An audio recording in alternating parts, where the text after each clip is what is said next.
얼리버입니다. 오늘은 아스코 관련해서 말씀드릴 거예요. 사실 1년 중에 정말 중요한 제약바이오 학회가 한 4개 정도 있습니다. 첫 번째는 JP모건 헬스케어, 1월에 있는 JP모건 헬스케어가 있고, 그 다음은 4월에 있는 AACR, 유럽 암학회가 있고요.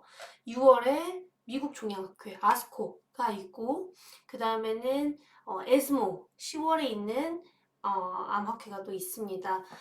그렇다 보니까 이런 학회 관련해서 제약바이오에 투자하는 게 제일 중요하다라고 많이 언급이 되고 있고, 학회 모멘텀 한번 보시죠. 사실 앞서 말씀드린 JP모건 헬스케어, ACR, 아스코, 에스모 이 학회들 다 중요하긴 한데 아무래도 JP모건 헬스케어가 연중 가장 큰 학회라고 생각하시면 될 것 같고, ACR은 그냥 학회가 아니라 암 연구협회 학회예요. 그렇다 보니까 초기 임상 단계 중에서 앞단에 있는 데이터를 오픈하는 경우가 많습니다. 그렇기 때문에 우리나라 기업들이 가장 많이 참여하는 학회라고 생각을 하시면 될 것 같고, 이번에 오픈을 하는 6월 학회, 암학회는 미국 종양학회예요. 그렇다 보니까 우리나라 기업들 중에서도 항암제 개발하는 기업들, 그 중에서도 임상 진전이 조금 진전된 회사들만 나올 수 있겠죠. 그러다 보니까 많지는 않습니다. 그래서 아스코를 볼 때 기업들 한 번에 다 쭉 보시는 게 좋을 거라고 말씀을 드리고 싶고, 아스코 사이트예요. 미국 암학회 사이트인데 여기 들어가서 검색, 내가 궁금한 기업을 검색하게 되면 이렇게 초록의 제목이 나와요. 근데 아직 초록은 오픈이 안 됐거든요. 초록은 오픈이 되지 않아서 25일에 공개될 예정입니다. 아직까진 제목들만 볼 수 있다. 이 점 염두에 두시면 될 것 같고, 이제 이번 아스코 발표하는 기업들 보시러 가시죠. 먼저 여기 나와 있는 루닛부터 말씀드리겠습니다. 루닛이 지금 이번 아스코 2023에서 연구총 16편 정도를 발표하거든요. 여기는 뭐 3개 정도밖에 안 나오는데 16편을 발표하고 지금 전 세계 의료 AI 기업들 중에서 제일 많이 발표하는 수준입니다. 그래서 이번 발표들 중에서 좀 볼만한 거는 루닛스코프가 면역 항암제를 치료할 수 있는 환자냐, 그러니까 암 치료가 가능한지를 측정하는, 진단하는 플랫폼이에요. 그래서 루닛스코프 플랫폼을 이용한 데이터 발표가 주가 될 거라고 보고 있고, 화학방사선 치료를 받고 있는 직장암 환자의 면역세포 수치 변화 측정 결과 발표가 있고, 제가 좀 관심을 갖고 있는 거는 비소세포 폐암에서 나타나는 맷 돌연변이가 비소세포 폐암에서 나타나는 돌연변이 중에서 그래도 한 7% 정도 나타나는 돌연변이거든요. 근데 아직 정말 괜찮은 약이 없어요. 그래서 맷 돌연변이 예측 결과도 이번에 발표를 하고, 루닛의 대표적인 데이터라고 할 수 있는 허투, 유방암에서 가장 많이 발현되는 허투 점수에 따른 유방암의 명확한 면역 환경 AI 분석 결과까지 볼 수가 있습니다.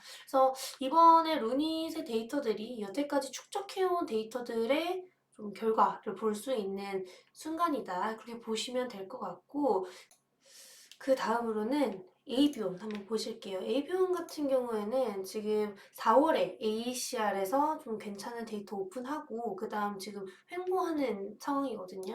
근데 에이비온도 최근에 관심 받았던 맷, 시멧 엑손 14 스키핑, 비소세포 폐암에서 많이 나타나는 돌연변이 중에서 시멧도 한몫 차지한다고 말씀드렸잖아요. 그 부분을 타겟하는 표적항암제 ABN401의 확장 연구 결과가 오픈됩니다. 그렇다 보니까 임상 이상의 경향성을 예측하는 연구 결과 정도이기 때문에 뭐 계약이 바로 나올 거야는 아니고 임상 이상이 어느 정도로 진행되고 있는지 확인해 보시면 좋을 것 같고요. 그 다음으로는 엔케이믹스 말씀드릴게요. 엔케이믹스 같은 경우에도 에이비온이랑 마찬가지로 4월 AECR 학회에서 좀 관심을 받다가 지금 횡보하고 있는 상황입니다. 근데 엔케이믹스의 경우에는 이번 아스코에서 오픈하는 데이터보다는 저는 알츠하이머 학회에서 오픈하는 데이터가 조금 더 중요하지 않을까 그렇게 보고 있고요. 알츠하이머가 최근에 레카네마비나 도나네마 데이터 나오고 승인되면서 관심을 다시 받고 있는데 아무래도 알츠하이머는 여전히 기전이 명확하지 않기 때문에 어, 치료제가 추가적으로 저는 필요해질 거라고 보고 있는 상황이고, 부작용이 없는 알츠하이머 치료제에 대한 가능성은 무궁무진하기 때문에 이번 데이터, 알츠하이머 데이터도 한번 볼만하다. 그리고 뭐 아스코에서도 기존에 비소세포 폐암 환자를 대상으로 이미 표적 항암제를 투여했었는데 실패한 환자들을 대상으로 NK맥스의 NK세포 치료제 플러스 화학용요법 병용투여 결과를 볼 수 있어요. 1 이상 결과라서 초기 단계이긴 합니다만 그래도 과거에 항암제에서 완전관의 사례도 보여준 바 있기 때문에 NK맥스는 이번 데이터 그래도 적당히 잘 나올 것 같다. 그거보다는 그래도 알츠하이머 한 번 더 봐보자. 그렇게 말씀을 드리고 싶네요. 그 다음으로는 요즘 핫한 HLB예요. HLB는 최근에 좀 다시 관심을 많이 받고 있는 것 같은데 재발성, 전이성, 선항 낭성남종에 대해서 리보세라님이 표적 항암제거든요. 리보세라님의 임상 2상 연구 결과가 나오게 됩니다. 최근에 리보세라님의 상용화 가능성이 좀 높아지면서 관심을 받고 있는 것 같긴 한데 아직은 보도자료로만 확인이 된 바가 있고 이번 임상 2상 데이터가 좀 많이 긍정적으로 나오게 되면 출시 가능성도 좀 높아지겠죠. 그 다음으로는 만인의 종목 유한양행에 대해서 간단하게 말씀을 드릴게요. 유한양행도 올해 좀 관심을 많이 받아볼 만한 회사예요. 실적도 작년 대비 영업이익 단에서는 2배 정도 증가를 할 거라고 보고 있고 유한양행의 핵심 신약인 레이저티닙 EGFR 항암제인 레이저티닙의 경우 이번에 아스코에서 데이터를 한번 발표를 하게 됩니다.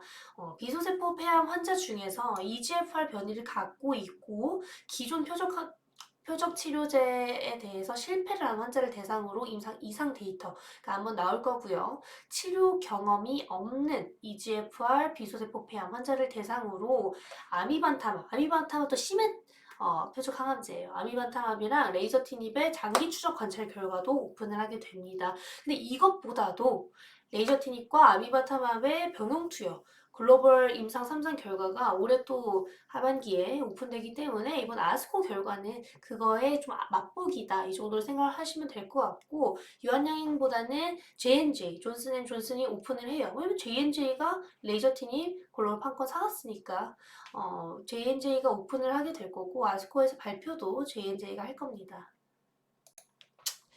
그리고 마지막으로는 지시셀. 오랜만에 보는 지시셀이에요. 지시셀이 NK세포 치료제를 하는 회사입니다. NK맥스랑 마찬가지로 NK세포라는 면역 세포를 기반으로 항암제를 개발하고 있는 기업이고 지시셀이 NK맥스랑 좀 다른 게 지시셀은 대부분의 파이프라인이 동종이에요.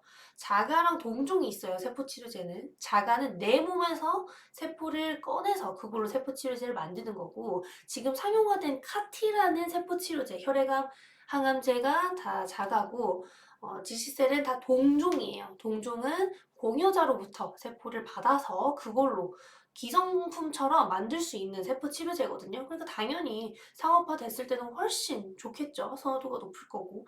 근데 이제 지시셀이 아티바라는 지시셀의 거의 미국 법인이라고 볼 수 있어요. 근데 아티바랑 지시셀이 이번에 처음으로 임상 데이터를 오픈해요. 여태까지는 다 전임상 데이터만 오픈을 했었는데 이번에 처음으로 임상 데이터를 오픈을 하게 될 것이고 아스코에서 AB101이라는 동종 NK세포 치료제랑 리투시맙이라는 항암제랑 병용투여 결과를 오픈합니다. 단독이랑 병용투여 1, 2상 임상 데이터를 오픈하는데 어차피 올해 1상도 끝낼 거거든요. 그래서 이번 데이터가 너무 중요할 거예요. 그래서 제대열 유래의 동종 NK세포 치료제로 올해 2월에 또 패스트 트랙을 지정을 받았어요. 미국에서 패스트 트랙을 지정을 받으면 임상 단계별로 지원도 좀 받고 단계에 있어서 좀 넘어갈 때 좀 수월하다.